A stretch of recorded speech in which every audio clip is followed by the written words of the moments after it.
पञ्चाननाब्जभव षण्मुखवासवाद्याः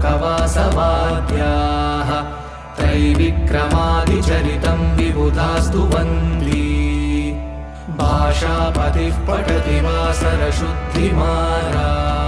शेषाद्रिशेखर विभो तव सुप्रभातम् ईषत्प्रफुल्लसरसीरुहनारिकेलफूगद्रुमादिसुमनोहरपालिकानाम् आवादिमन्दमनिलः सह दिव्यगन्धैः शेषाद्रिशेखर विभो तव सुप्रभातम् उन्मील्यनेत्रयुगमुत्तमपञ्जरस्ताः पात्रावशिष्टकदलीफलपायसानि भुक्त्वा सलीलमतकेलिसुखाः पठन्ति।